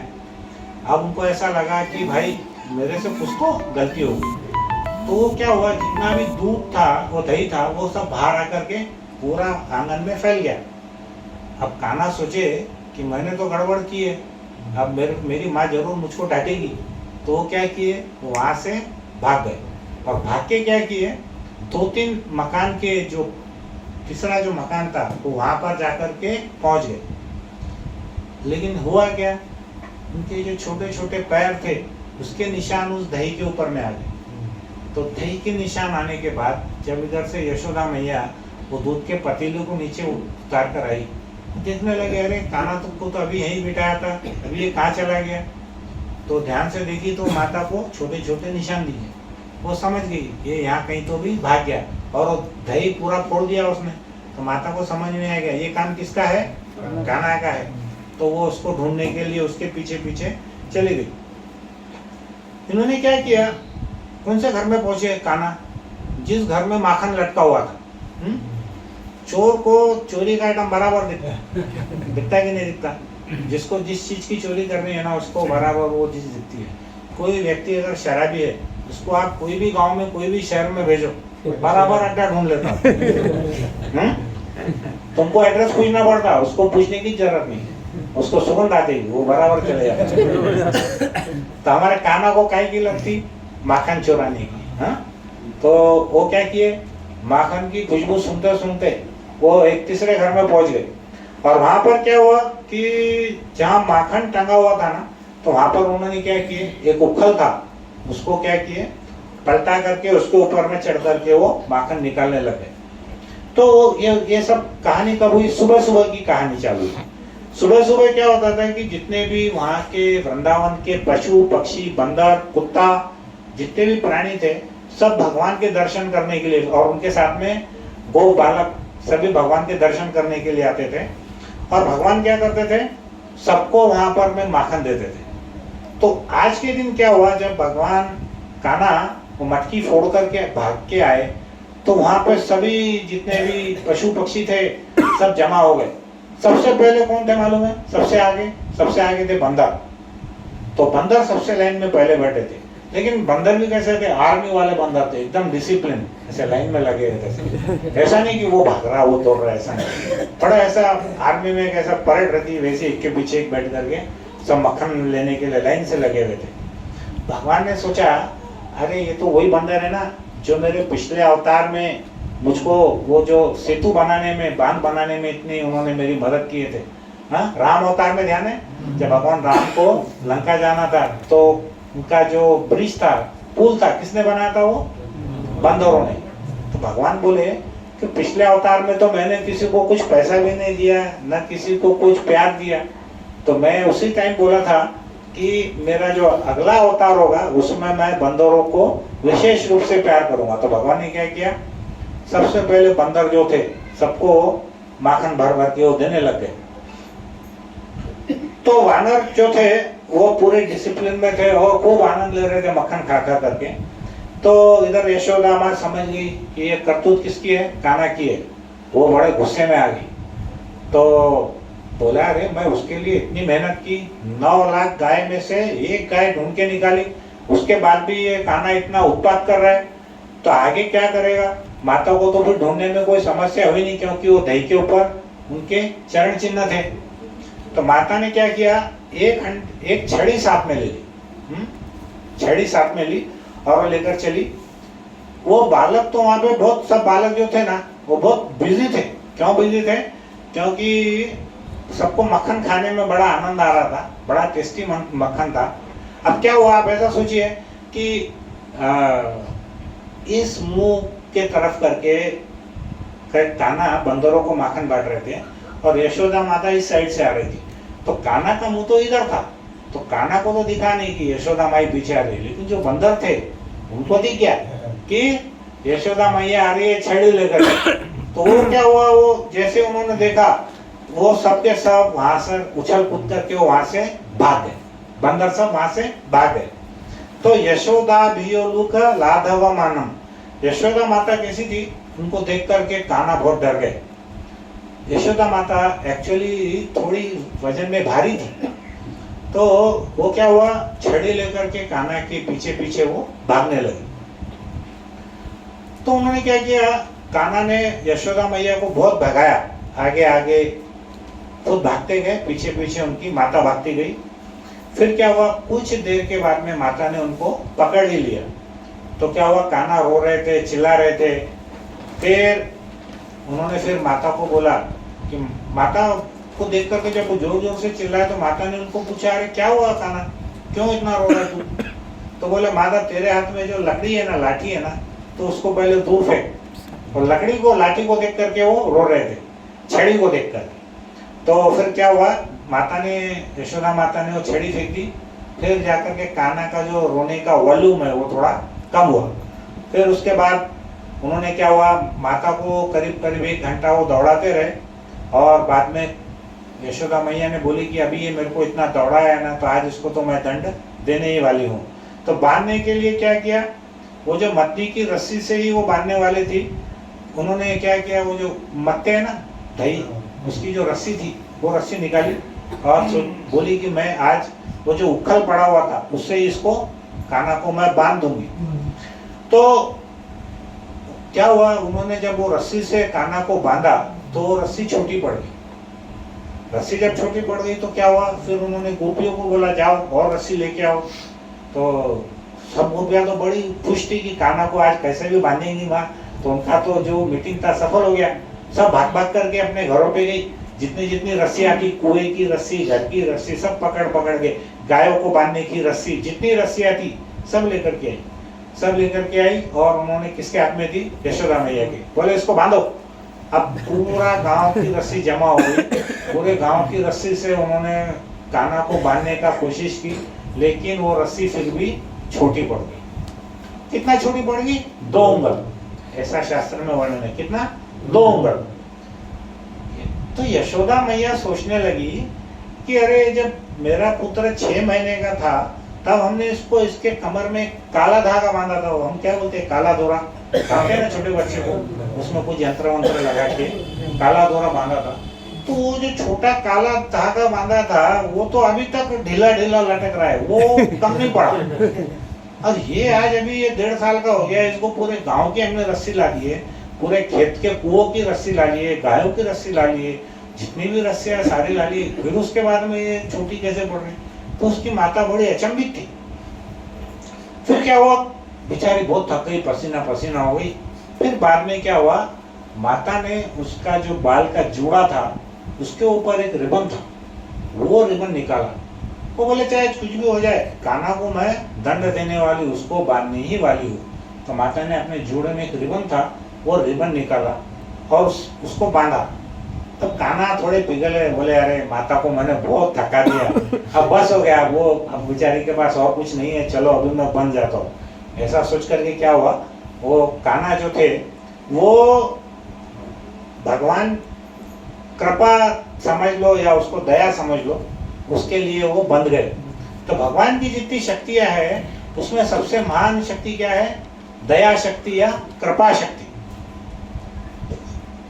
तो जब कृपा शक्ति आ गई तो बाकी जो शक्तियां थी वहां से भाग गई और भगवान बंध गए। तो ये जो 2 उंगल है, ये 2 उंगल क्या बताते हैं, किसका प्रतिनिधित्व करते हैं मालूम है? एक उंगल प्रतिनिधित्व करता है हमारे मेहनत का, हमारे परिश्रम का, हम बहुत परिश्रम करना चाहिए। और दूसरा उंगल क्या बताता है? वो है भगवान की कृपा। आप देखिए, आप कितनी भी मेहनत अगर करेंगे और आपके ऊपर अगर भगवान की कृपा नहीं है तो आपका कार्य सफल होने वाला नहीं है, बराबर है? तो भगवान क्या बोलते हैं कि कोई भी काम आप करो, परिश्रम तो आपको करना ही पड़ेगा, बैठे बैठे मिलने वाला नहीं है, लेकिन साथ ही साथ हमने क्या करना चाहिए? भगवान का नाम स्मरण कीर्तन करना चाहिए, भगवान की कृपा की याचना करनी चाहिए, बराबर है? तो कृपा याचना हम कैसे करते हैं? भगवान के नाम से। कौन सा नाम है? हरे कृष्णा कृष्णा कृष्णा हरे हरे, हरे राम राम राम हरे हरे। अभी प्रभु जी 10 मिनट का और लेक्चर है, तो अभी लेट हो रहा है तो हम यही रुकेंगे। क्या करना, रुकना है अभी कि 10 मिनट का है, क्योंकि फिर लिंक नहीं टूटना चाहिए अपनी, ठीक है? अब आप देखिए, कार्तिक में महाराज के 6-6 घंटे 8-8 घंटे के लेक्चर होते रहते हैं। हम भी सुबह 9-10 बजे से शाम के 6 बजे तक ने महाराज ने बिठाया है। तो आज आप उसको दंड समझो या प्रसाद समझो, 10-15 मिनट और थोड़ा सा बैठो। आज ऐसा समझ के चलो कि हम कार्तिक माह में हम हमारा इतना 15 मिनट का एक्स्ट्रा योगदान दे रहे हैं, ठीक है? तो क्योंकि आज हमने इसका महत्व, दामोदर अष्टकम का महत्व भी पढ़ा है, तो 15 मिनट हमको उसमें भी लग गए। तो हम अब थोड़ी सी सुंदर कहानी है, उसको कंप्लीट करेंगे। 15 मिनट, 10 से 15 मिनट का टाइम और लगेगा। तो बचपन में क्या हुआ था कि भगवान ने माता को, जब उन्होंने मट्टी खाई थी तो उन्होंने अपना मुंह ओपन किया था, तो उसमें क्या हुआ, पूरा ब्रह्मांड उनको दिख गया था। पर माता को कभी विश्वास नहीं हुआ कि मेरा पुत्र भगवान है। लेकिन आज माता ने क्या किया, उसको अपने रस्सी से और उस रिबन से उन्होंने कृष्ण को बांध दिया। अब कोई बच्चा भी जो था, उनके जितने भी ग्वाल वाल थे, वो सब पहले भाग गए थे, कोई मदद नहीं कर रहे थे, दूर से खड़े होकर सब तमाशा देख रहे थे। तो फिर क्या हुआ, उसको बांधने के बाद फिर माता को ध्यान आया, अरे देखो कितने घंटे हो गए, कृष्ण ने सवेरे से तो कुछ खाया ही नहीं है, तो चलो उसके लिए कुछ मैं भोजन लेकर के आती हूँ। ऐसा सोच करके माता अंदर चली गई उनके लिए कुछ ले जाने के लिए। और बाकी के लोग क्या था, जब दूसरे जो लोग थे, दिवाली के दूसरे दिन ही वो इंद्र पूजा की तैयारी में लगे हुए थे। इंद्र पूजा यानी गोवर्धन पूजा। तो सब लोग बिजी थे, यहाँ कान्हा अकेले ही खड़े थे। तो इन्होंने क्या किया कि कान्हा सोचे कि अरे अब मैं अकेला हूँ, तो कान्हा क्या किए, वो जो उखल था, उखल से वो बंधे हुए थे, उन्होंने जोर से थोड़ा झटका लगाया तो वो उखल गिर गया।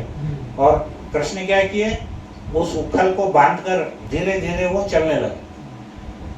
मतलब आप समझ रहे हैं ना, कृष्ण कैसे चल रहे हैं, नीचे रेंगते हुए जा रहे हैं और उनके पीछे क्या बंधा हुआ है, उतना बड़ा उखल बंधा हुआ है, लेकिन भगवान नीचे नीचे रेंगते हुए जा रहे थे। कितने साल के थे वो? 1.5-2 साल के। तो क्या हुआ, वो उनके घर के बाहर 2 बहुत बड़े बड़े वृक्ष थे, झाड़ थे। वो झाड़ जो थे वो, उसकी कहानी है ऐसी है कि जो दोनों झाड़ है ये कुबेर के पुत्र थे। कुबेर कौन है? राजा इंद्र के दरबार में खजांची है, ट्रेजरर है। तो उसके दोनों पुत्र जो थे, नल कुबेर और मणिग्रीव, ये दोनों बहुत मस्ती में थे। प्राय हम देखते हैं पैसे वालों के बच्चे हमेशा मस्ती में रहते हैं, बराबर है ना। तो वो क्या कर रहे थे, एक नदी में स्नान कर रहे थे बहुत सारी अप्सराओं के साथ में। वहां से नारद मुनि आ रहे थे, तो सब वो निर्वस्त्र होकर के स्नान कर रहे थे। तो नारद मुनि को देख करके जितनी अप्सराएं थी उन्होंने उनको सम्मान दिया, वस्त्र पहन लिए और वो वहां से चली गई।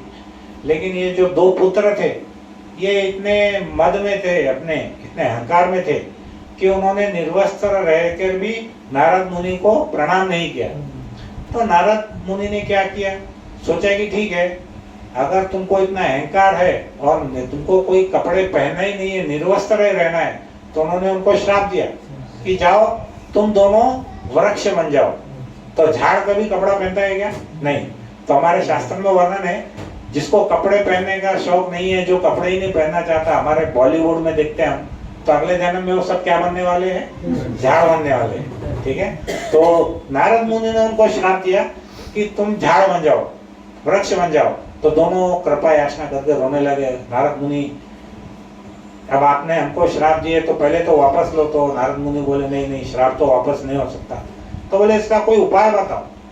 तो फिर उन्होंने उपाय क्या बताया कि बोले जाओ तुम दोनों झाड़ कहाँ रहेंगे? नंद गांव में, उनके घर के सामने।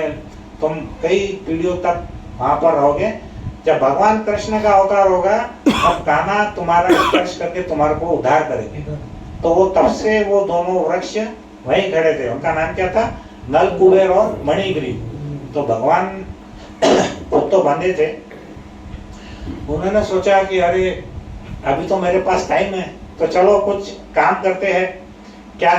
उनको ध्यान आया कि अरे नारद जी ने जिसको श्राप दिया था कि नल कुबेर और मणिग्रीव, उनका हम उद्धार करते हैं। और उसका उपाय भी क्या था कि कृष्ण ही उनका उद्धार कर सकते हैं, तो चलो उनका उद्धार करते हैं। तो कान्हा क्या किए, वो जो 2 झाड़ थे उसके बीच में से वो निकल गए, लेकिन उनके पीछे क्या बंधा हुआ था? उखल। तो उखल अटक गया दोनों झाड़ के बीच में। तो उन्होंने क्या किया, एक जोर से उसको झटका दिया। तो दोनों के दोनों झाड़ जो है ना वो नीचे गिर गए। और नीचे गिर गए, उसमें से 2 देवता समान पुरुष निकले। उन्होंने क्या किया, भगवान को प्रणाम किया और उनके चारों तरफ उन्हें क्या करते हैं उसको प्रदक्षिणा दी। और प्रदक्षिणा देने के बाद में वो देवता समान जो पुरुष थे वो दोनों ऊपर आकाश मार्ग से चले गए। अब क्या हुआ कि यहाँ पे हमने देखा है, इसमें कुबेर आत्मजो बद्ध मूर्तेव यद्वत् त्वया मोचितो भक्ति भाजो कृतोच। ये हमने इसके अंदर में नीचे से जो दूसरा लाइन था ना, कुबेर आत्मजो बद्ध मूर्तेव यद्वत् त्वया मोचितो भक्ति भाजो कृतोच तथा प्रेम भक्ति स्व कामे प्रयच्छ न मोक्षे ग्रहो में स्थित दामोदर है। तो यहाँ पर बोलते हैं सत्यव्रत मुनि की, हे दामोदर, जिस प्रकार आपने दामोदर रूप में उखल से बंधे हुए नल कुबेर और मणिग्रीव नामक कुबेर के दोनों पुत्रों की नारद मुनि के शाप से मुक्ति करके अपनी भक्ति प्रदान की थी, उसी प्रकार आप भी मुझे प्रेम भक्ति प्रदान कीजिए। ठीक है। तो क्या हुआ, जैसे ही वो झाड़ नीचे गिरे बहुत जोर से गर्जना होने लगी। इतनी जोर से गर्जना हुई जैसे मानो भूकंप आ गया। तो उसके भूकंप आने के वजह से क्या हुआ कि वहां पर जितनी भी गाय थी वो रस्सी तोड़ तोड़ करके भागने लग गई। जितने भी पशु पक्षी थे वो सब पक्षी सब आकाश में उड़ने लग गए गर्जना के कारण में। और जितने भी ब्रजवासी थे वो डर के अपने घर से बाहर निकले और देखने लगे, अरे क्या हुआ क्या हुआ, ऐसा वो सोचने लगे। तो उन्होंने सोचा कि अरे कोई आंधी है नहीं है, कोई तूफान नहीं है, कोई भूकंप आया नहीं, प्रलय आया नहीं, फिर इतनी जोर से गर्जना कैसे हुई। और सब नंद बाबा के घर की तरफ गए क्योंकि वो मुखिया थे वहां के, और उन्होंने देखा कि जो सैकड़ों सैकड़ों साल पुराने दोनों वृक्ष थे, वो वृक्ष क्या हुआ, नीचे गिर पड़े। यशोदा तो भय से एकदम अति व्याकुल हो गई। क्यों व्याकुल हो गई? वो बोले अरे इतने विशाल विशाल वृक्ष है, मेरा काना इतना सा है, वो कहाँ दब गया होगा तो पता ही नहीं चलेगा। तो वो ढूंढ भी रही थी, लेकिन वो इतने बड़े बड़े वृक्ष थे कि काना उसको कहीं नजर ही नहीं आया। वो बेचारी वो चेतना विहीन हो गई, उसके अंदर की चेतना ही खत्म हो गई। यह काना रस्सी से पेट पर बंधा है, वहां पर क्या हुआ, दो चार लड़के भी खड़े थे दूर से तमाशा देख रहे थे जो। तो उन्होंने क्या किया, पहले जितने भी ये नंद बाबा थे उन्होंने सब जनों ने मिलके वहां पर एक वो चर्चा करने लगे कि भाई क्या हुआ। वो सब उसका एनालिसिस करने लगे कि ये जो झाड़ थे ये दोनों इतने मतलब पूरे नंदगांव में सबसे ऊंचे झाड़ वही थे दोनों। तो उन्होंने ऐसी एक इन्वेस्टिगेशन कमेटी बनाई। इन्वेस्टिगेशन को क्या बोलते हैं अपन हिंदी में? जांच आयोग। जांच आयोग बिठा दिए कि ये झाड़ टूटने का कारण क्या है। उन्होंने देखा कि भाई कोई आंधी भी नहीं, तूफान भी नहीं। फिर उन्होंने जाके उसके जड़ को देखा कि जड़ में कहीं कीड़ा वीड़ा लग गया तो कहीं पोकल हो गया होगा, कहीं उससे गिर गया कि वो भी नहीं था। झाड़ भी एकदम मजबूत था। फिर उसको कोई कारण नहीं मिला। जब उन्होंने देखा कि सब लोग थक गए तो फिर उन्होंने देखा दो चार जो बच्चे थे वहाँ, वो खड़े होके देख रहे थे। उनको बोला अरे इधर आओ इधर आओ। वो बच्चे वहां पर आए, उनको पूछा अरे क्या हुआ। तो बोले ये सब किसने किया? तो बोले ये तो सब काना ने किया। बोले कैसे? बोले ये रेंगते रेंगते आए, और बोले रेंगते रेंगते आया और दो झाड़ जब ये निकल नहीं रहा था, इसने बीच में से जोर से झटका मारा तो दोनों झाड़ गिर गए। तो जितने भी बड़े लोग थे बोले अरे तुम बालक, तुमको कुछ अकल है क्या? तुम लोग दिन में ही सपना देख रहे कि ऐसा कभी होता है क्या? इसको चलना नहीं आता, ये झाड़ तो हाथी भी नहीं गिरा सकती है, बालक कैसे गिरा देगा? लेकिन फिर क्या हुआ उनके पास, वो बोले फिर वो जो चार पांच बालक खड़े थे बोले नहीं नहीं पिताजी, यहाँ पर सिर्फ वो ही नहीं, उस झाड़ में से दो देवता निकले।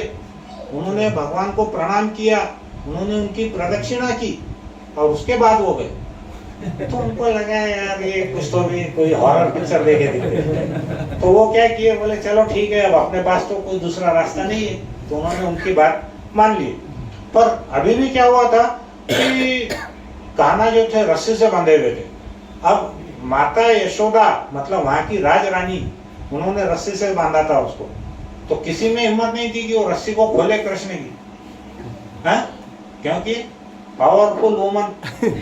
उन्होंने क्या किया, किसी में हिम्मत नहीं थी कि इतना बड़ा हादसा होने के बाद भी उसको निकाले। फिर जब भी क्या हुआ, नंद बाबा आए, उनके पिताजी, उन्होंने क्या किया कि जाकर के पहले कान्हा की रस्सी खोली। अब देखिए एक स्त्री के ऊपर थोड़ा बहुत जोर तो पति का चलता था उस टाइम, मतलब पता नहीं क्या है, लेकिन उस समय था।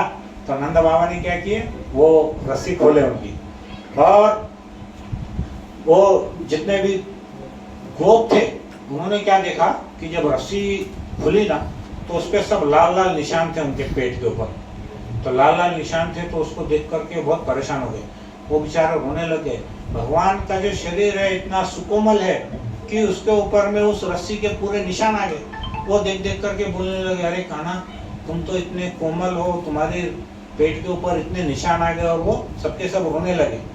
इतने में क्या हुआ, हमारे जो सबसे बड़े पहलवान बलराम जी, वो बाद में आए एंट्री, जैसा पुलिस आती है ना पुलिस चोरी होने के बाद, वैसे क्या हुआ हमारे बलराम जी आए। आते बराबर गुस्से में, हमने देखा ना बलराम जी कैसे एकदम गुस्से में आ गए, खूंखार मारने लगे, बोलने लगे अरे ये तो साक्षात भगवान है और मैं कौन हूँ, अनंत शेष हूँ। मैं मेरे एक फण के ऊपर में पूरे ब्रह्मांड को टिका के रखा हूँ, और मैं ये जिसने भी किया है ना मैं उसको छोड़ूंगा नहीं, मैं ये कर दूंगा, मैं वो कर दूंगा। ऐसा करके वो गुस्से में तमतमाने लगे। अब इतनी देर में क्या हुआ कि जितने बालक थे वो तो सब डरे हुए थे। तो उन्होंने क्या किया, मैया को जाके बता दिया। क्या बता दिया, अरे मैया मैया, वो जो बलराम दादा है ना अपना, वो आया बहुत गुस्से में है। तो माता ने पूछी क्यों गुस्से में है वो? तो वो बोलने लगे कि बालक वो बोलते हैं कि आपने कान्हा को अरेस्ट करके बांध दिया था वहां पे। तो मैया छेड़े लेकर के बोली कि अरे क्या हो गया क्या हो गया? तो बलराम बोले माता तुझे पता नहीं है, ये जो बालक है ये कौन है? ये सर्वेश्वर सच्चिदानंद है और मैं अनंत शेष हूँ और मैं बलराम हूँ, और इनको जिसने भी कष्ट दिया तो मैं उसके साथ ये कर दूंगा, मैं वो कर दूंगा। तो माता बोली कि जितने भी गांव के भगवान है वो सब मेरे घर में ही क्या? तू अनंत शेष है, ये कौन है? सच्चिदानंद भगवान है। मैं अभी छड़ी निकल के एक एक लगाऊंगी ना तो सब भगवान तुम्हारे अंदर के निकल जाएंगे। तो माता ने क्या किया? छड़ी निकाली, बलराम के पीछे भागी। बलराम बोले अरे ये तो गड़बड़ हो गई, माता की छड़ी, वो भी भाग गए, उसके पीछे पीछे कन्हैया भी भागे। तो माता का डर था कि बोले कि सारे भगवान मेरे ही घर में है, ये अनंत आ गया, बलराम आ गया, तो छड़ी को देखते सब भाग गए। तो वो माता से डर गए। तो माता का जो वात्सल्य था, माता का जो प्रेम था यशोदा माई का, वो कितना दृढ़ था कि उनको कभी भी ऐसा नहीं लगा कि भगवान ऐश्वर्य रूप में है। वो हमेशा उसको अपने पुत्र के रूप में ही देखी।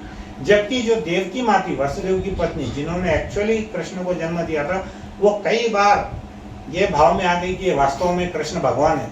लेकिन जो यशोदा माँ थी, उनको कभी नहीं लगा कि ये भगवान है। उनको हमेशा क्या लगा कि ये मेरे पुत्र है। और भगवान भी चाहते, भगवान कभी नहीं चाहते थे कि मैं भगवान हूँ ऐसा मालूम पड़े। अगर भगवान उनको बताते थे कि मैं भगवान हूँ तो माता उनको प्रेम नहीं करती थी वात्सल्य रूप में। तो इस दामोदर माह में भगवान ने अपनी इतनी सारी दिव्य लीलाएं की है और क्या क्या नहीं किए। इसलिए आप सभी हमारे जितने भी भक्त हैं, हम भगवान के इस दामोदर रूप को, जिसमें भगवान रस्सी से बंधे हुए हैं, हम क्या करते हैं? 1 महीने तक उनके इसी भाव में हम आरती करते हैं। ठीक है। और हम क्या बोलते हैं कि भगवान आप हमको बंधन से खोल दो। भगवान की यहाँ पर विशेष लीला क्या थी? नील कुबेर के बच्चों के इसमें भगवान खुद बंधे थे, लेकिन उन्होंने कुबेर के दोनों पुत्रों का उद्धार किया। बराबर है। ऐसी शक्ति किसमें है? सिर्फ भगवान में है। हम मान के चलो अगर बंधे हुए आप उससे जकड़ के, तो हम किसी को खोल सकते हैं क्या? नहीं खोल सकते। लेकिन भगवान किसी के साथ में भी उनको खोल सकते हैं। तो वो क्या बोलते हैं? हम भगवान से यही प्रार्थना करना है कि भगवान आप भले ही बंधे रहो, लेकिन आप हमको इस जन्म में हमारे को इस भौतिक जगत के बंधन से हमको मुक्त कर दो। बराबर है। क्योंकि भगवान तो वैसे भी मुक्त है, हमको कोई बांध नहीं सकता। तो हमारे बंधन खोल दो। आप ही परम पुरुष है जो स्वयं बंध कर भी हमको वो खोल सकते हैं। तो यहाँ पर एक ही उसका उपाय है कि भगवान की याचना हमको कैसी करनी है। शास्त्र में कहा गया है, जस्य नाम श्रवण मात्रेण सर्व पापम उच्यते।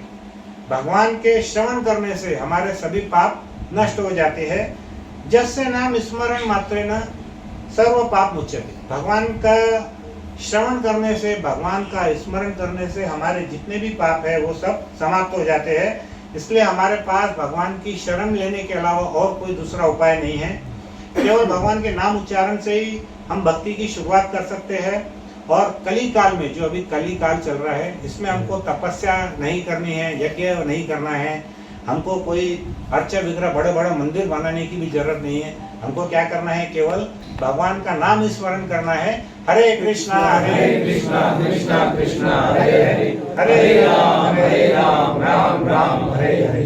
तो उपनिषद में बोला गया है, हरे नाम एव केवलम कलेहो नास्तेव नास्तेव नास्तेव गतिरन्यथा। इस कलयुग में इस हरिनाम के अलावा और कोई दूसरा उपाय नहीं है, कोई दूसरा उपाय नहीं है, कोई दूसरा उपाय नहीं है। ऐसा कितनी बार बोला है? 3 बार। क्यों 3 बार बोला है? कलयुग की बुद्धि को जंग लगा हुआ है, एक बार में समझता नहीं है। इसलिए शास्त्र ने पहले ही 5000 साल पहले सोच लिए थे कलयुग के सब जंग लगे हुए लोग रहने वाले हैं, उनको 3 बार बोलना पड़ेगा। तो यहाँ पर हम ये दामोदर जो लीला है वो हम समाप्त करते हैं। भगवान के रस्सी को भी प्रणाम करते हैं, भगवान के उदर को भी प्रणाम करते हैं, और वृंदावन की जितने भी चीज़ें हैं वो सब चैतन्य है, ये भावना हम मन में रखते हैं। और हम भगवान को प्रार्थना करते हैं कि हमको राधा रानी का प्रेम मिले। और राधा रानी के प्रेम और माता, वो जो जुड़ा था, वो रिबन था, एक्चुअली वो यशोदा मैया ने राधा रानी के लिए बनाया हुआ था। तो जैसे ही उसको माँ यशोदा ने टच किया वैसे ही भगवान पिघल गए। तो राधा रानी का प्रेम, यशोदा मैया का प्रेम, ये सब जितने भी है भगवान इनके साथ हमारे साथ अनंत लीलाएं करके क्यों करते हैं वो, ताकि भक्तों को उसमें प्रसन्नता मिले और हमारी भक्ति बढ़े। तो हम यहाँ पर हमारा ये लेक्चर समाप्त करते हैं। बोलिए श्री श्री दामोदर भगवान की जय। तो सभी से पुनः